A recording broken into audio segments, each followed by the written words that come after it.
think his stamina is going to be an issue, just depending on how his injury feels. If he's comfortable, going, full speed, I expect AD to dominate like he usually does. So welcome him back. Big numbers, had, a couple games off. So he should be well rested and ready to go. Nice to get a win without him, especially against a team like New Orleans, Fish. But you don't want to play with him without him too much, right? You really miss him when he's gone. Yeah, I think that, keeping him healthy is paramount. Having the opportunity to still win a road game against a team that you could see in the first round, that's good for long-term mentality, knowing that we can beat this team no matter who is out on the court. I think that's a positive sign. You don't want AD missing too many games, but at the same time, you are preparing yourself for that run into June.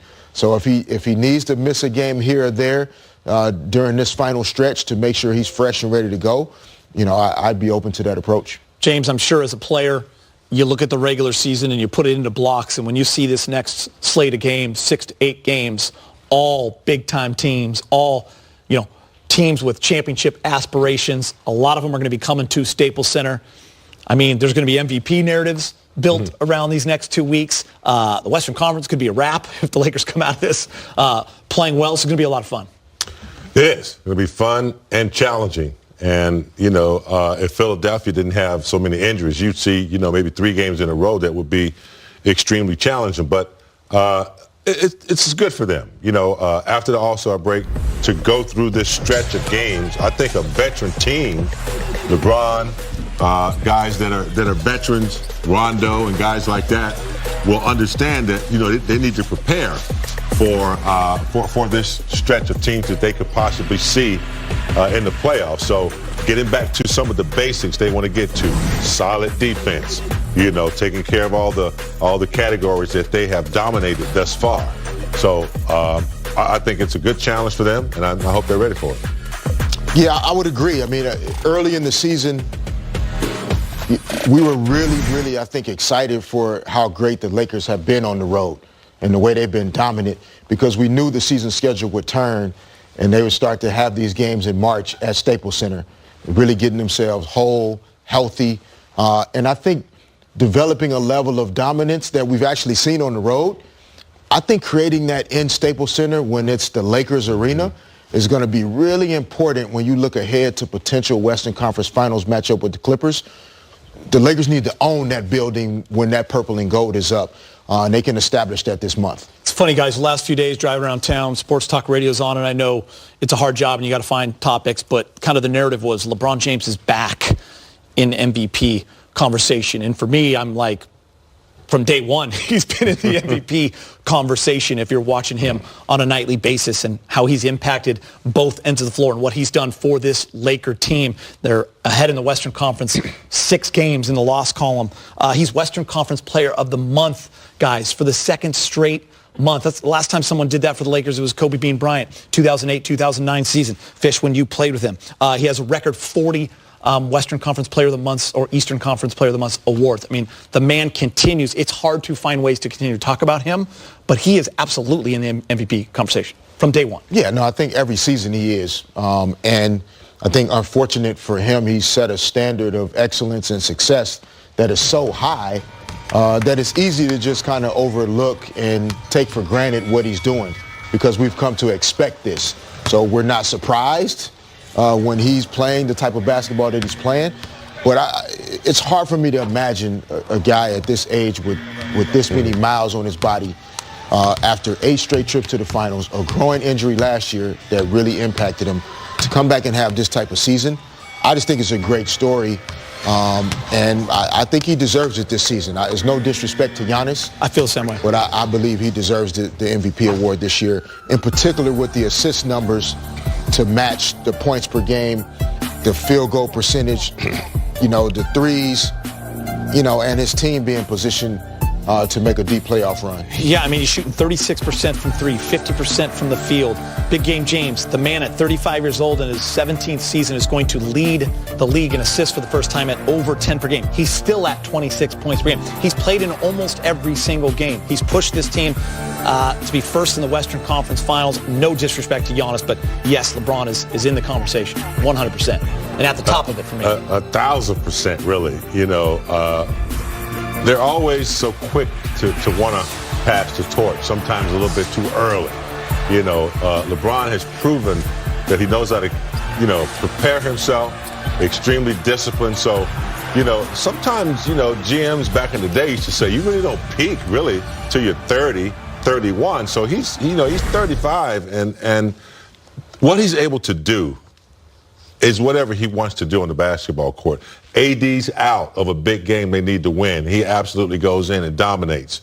When they need him to distribute the ball, you know, he gets other people involved, leading the league in assists. So, yeah, he's definitely the MVP at 35 to where he's brought the Lakers back to being number one in the Western Conference.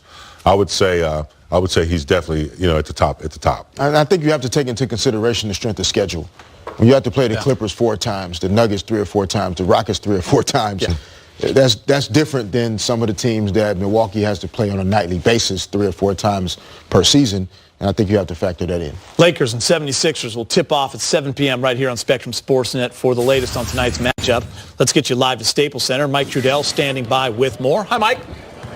Hey, guys, just real quick on that LeBron-Giannis discussion. The one thing that we've been pointing out, Peter, or I guess that at least I've seen, so when Giannis is off the court, the Bucks are still really good. Their on-off data remains pretty high. When LeBron leaves the court for the Lakers have cratered all season. So that's kind of a specific point if you want to pick one thing between those two. Both have been fantastic. The numbers are great for both. But that's been one thing for sort of overall team value that LeBron has in his corner. So we'll see if that kind of argument enters the fray a little bit more. Now, as for what's going on today here at Staples Center, well, just trying to figure out, first of all, who's going to be available. That has become a thing again, Geeter, after many weeks of not really having to deal with that, as the Lakers have been, knock on wood, mostly able to be healthy. But we started there with Frank Vogel and then got into this matchup with Sixers a little bit more specifically. Frank, if we could just start with the availability portion of this, what do you expect for AD and Caruso? Alex Caruso is out again, and AD's in. Just any update with Alex and the hamstring and how that's come along? Just has some tightness. He could probably play if he really needed him to tonight, but we have 2 days after this before our next game, and we have a lot of depth. We're trying to work in a new player, and just makes sense to give him 1 more day, which in turn becomes 3 more days, to get it behind him. Sixers are, of course, dealing with some significant injuries to the starting lineup. Just wonder how that impacts how you prepare and how you go about the message with the team. Well, next man up teams are, oftentimes more dangerous than full strength teams. And, we've seen that time and time again throughout the course of the season. We've lost some games in these situations, most recently at Memphis. But Toronto here, the list is long. So, we have to carry the right amount of respect for the guys that they have in uniform tonight. They still have plenty of firepower, as we saw last game that they played here against the Clippers when they scored 130 points. The young fella, Shake Milton's doing just a great job, really stepping up and making the best of his opportunity and setting NBA records and all those types of things. Obviously a max contract scorer in Tobias and near max guy in Al Horford. They have plenty of firepower to beat us, so we got to make sure we come in and concentrate on doing our jobs tonight. And if we do that, hopefully we can get a win. Coach, if you go out of your way just to be more cautious, just like Mike was mentioning, because of the injuries, do you spend more time emphasizing not to overlook, the opponent, but obviously because of the injuries they have? We state it. We make sure our guys are alert to it and, do everything we can to guard against it.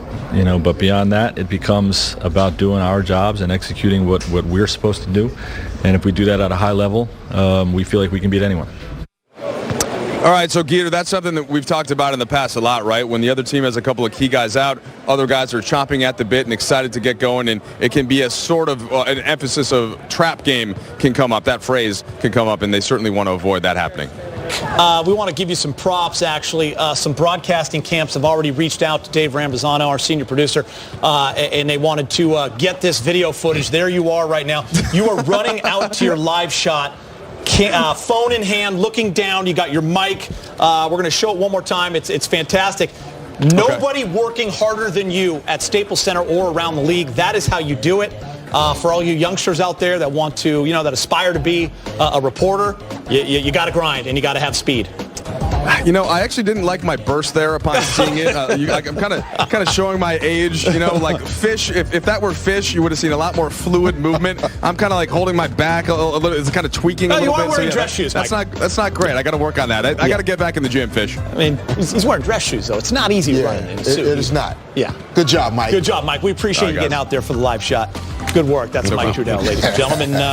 And for a small fee, all the broadcasting camps can have that footage. That's how we do things. Keep it right here for Lakers and 76ers. We have a game for you at 7 o'clock. Markieff Morris is getting his bearings with his new team in 4 games with the Lakers. Markieff is averaging 7 points on 39% from deep. It's just 16 minutes per game. And next, with 46 wins, Frank Vogel is off to a historic start for the Purple and Gold. We'll tell you where he ranks among some legendary first-year coaches coming up next. Thanks, Brad.